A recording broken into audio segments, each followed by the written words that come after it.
নাহিদ রানা যখন গাড়ি থেকে নামলেন তখন এয়ারপোর্টে ভক্তদের চিৎকার ও চেঁচামেচি। একজন তো রানাকে দেখেই সালাম দিয়ে বসলেন, অন্যজন বললেন ভারতের বিপক্ষে 155 গতির বল চাই।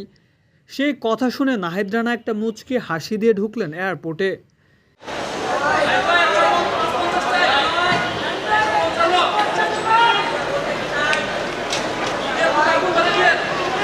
এইদিকে মুমিনুলকে বিমানবন্দরে এগিয়ে দিতে এসেছেন তার সহধর্মিণী ফারিয়া বাশার।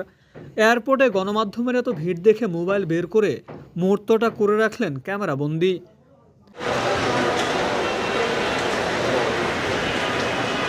শনিবার 11টার দিকে ঢাকায় ফিরে পরের দিন সকালেই ভারতের উদ্দেশ্যে রওনা দিতে এয়ারপোর্টে হাজির চান্ডিকা হাথুরু সিংহে। পাকিস্তানের বিপক্ষে সিরিজ জিতেও হাথুরু তার ভবিষ্যৎ নিয়ে নিশ্চিত ছিলেন না, তবে ক্রিকেটারদের পাশে পেয়েছেন, তাই তো ভারতে গেলেন দলের সঙ্গেই। দেশ ছাড়ার সময় সবসময় মুখে মাস্ক থাকে মুশফিকুর রহিমের। এয়ারপোর্টে প্রবেশ করার সময় এক ফটো সাংবাদিক মুশফিককে মাস্ক খুলতে বললেও তিনি তা খুললেন না। হাত নেড়ে সাড়া দিয়ে ভারতের বিপক্ষে টেস্টে সবচেয়ে বেশি রান করা মুশফিক ঢুকলেন এয়ারপোর্টে। মুমিনুলের স্ত্রী ফারিয়া বাশারের পাশাপাশি মিরাজকেও এয়ারপোর্টে এগিয়ে দিতে এসেছিলেন তার স্ত্রী রাবেয়া প্রীতি।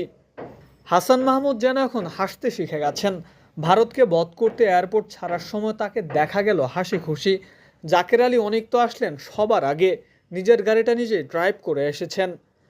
পাকিস্তানের বিপক্ষে টেস্ট সিরিজ জয়ের পর সবাই আছেন এখন স্বস্তিতে।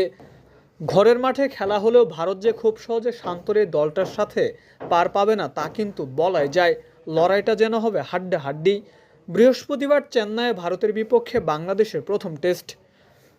হজরত শাহজালাল আন্তর্জাতিক বিমানবন্দর থেকে মুকাদ্দেস হোসেন, ডেইলি ক্রিকেট।